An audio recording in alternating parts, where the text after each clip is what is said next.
Hello, grade 10, standard mathematics from my math class, Ibustella's class. Welcome to my video online. And right now I'm going to teach you about the negative angles. So, this is my first time, to teach you about this. So, I'm going to teach you about the negative angles, okay? Negative angles, we going to symbol that as negative theta, okay? So, how does it work, basically? Now, from my previous one, okay, we measure an angle. It's, for example, like this, okay? We have an angle, okay, and then we draw the right angle triangle always to the x-axis. And we know that this is the theta, okay, and then the theta on the first quadrant is always 0, 30 degrees, 45 degrees, 60 degrees, and 90 degrees, okay?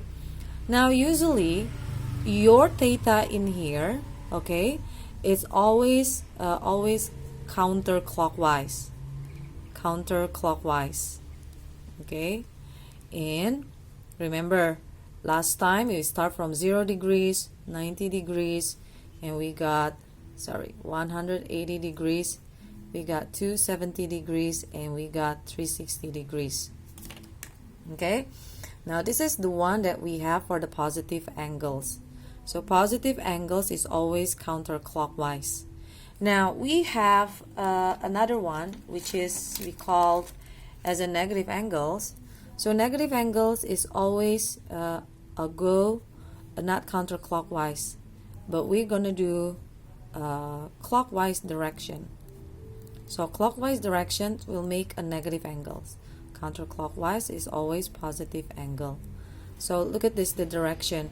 We have this angle, this is negative theta, and then we have another triangle, right angle triangle, okay, and we have in here. So this is going to be negative theta, okay. The negative theta, it's going to be the opposite directions of the counterclockwise, and that's it. And then remember that the negative theta in here will follow with the angles like negative 30 degrees, negative 45 degrees, negative 60 degrees, and negative 90 degrees. Okay, so that is actually the introductions of the right angle of a negative angle. Now let's move on again about the negative angle. All right, so we have, for example, I want to find sine negative 30 degrees, for example, and I want to find how much is the answers. So I have 0, 90 degrees, 180 degrees, and we have 270 degrees, and we have 360 degrees. Now the negative 30 degrees, okay, it's going to be counterclockwise, it's going to be clockwise, and then we end up here. Okay, so this is negative 30 degrees. And we're going to do a right angle triangle that always cross to the x-axis. Not to the y-axis, but always to the x-axis. That's how it is. Now, if this is going to be negative 30 degrees, we can also find it as a positive angles. Okay? As a positive angles, which is this.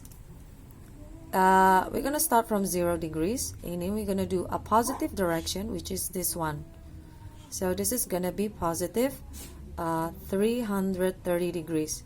Why? Because the whole point of this, it has to be 360 degrees. So we got the 330 degrees until here, stop. Okay, then we can say that sine negative 30 is actually sine 330 degrees. So if you want to find sine negative 30, you have to find from the sine positive 330.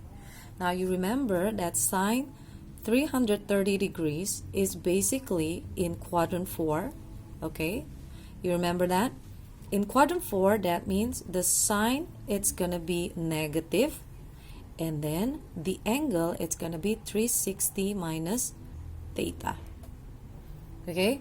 So sine 330, it's going to be negative sine 360 minus theta.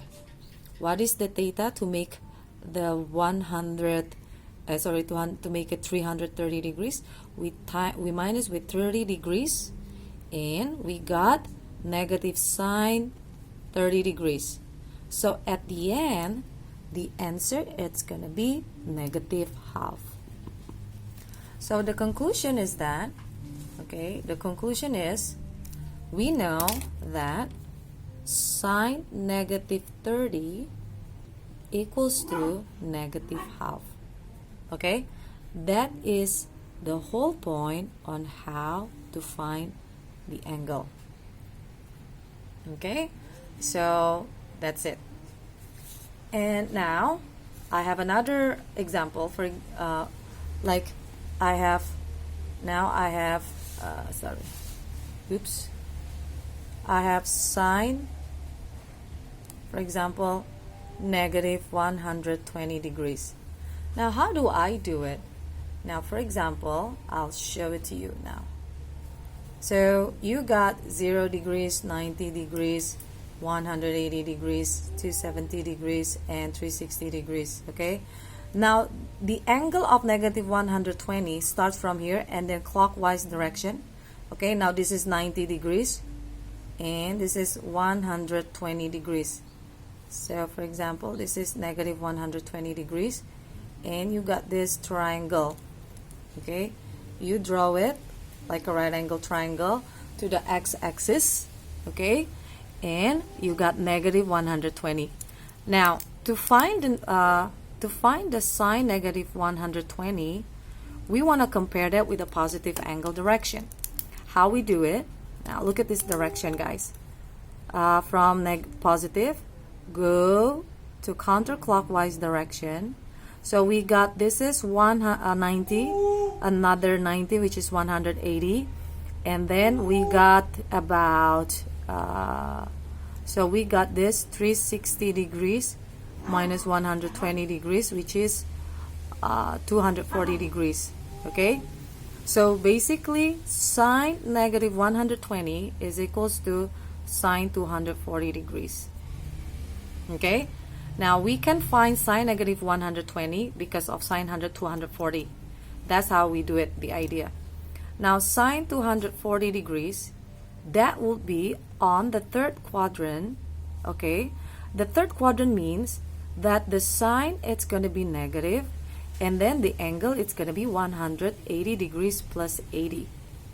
All right, so what we can do now, sine 240 degrees equals to negative sine 180 plus 60 degrees. So in order to make 240, 180 plus 60 degrees. That's how you do it. Then you can make a conclusion that it's going to be negative sine 60 degrees.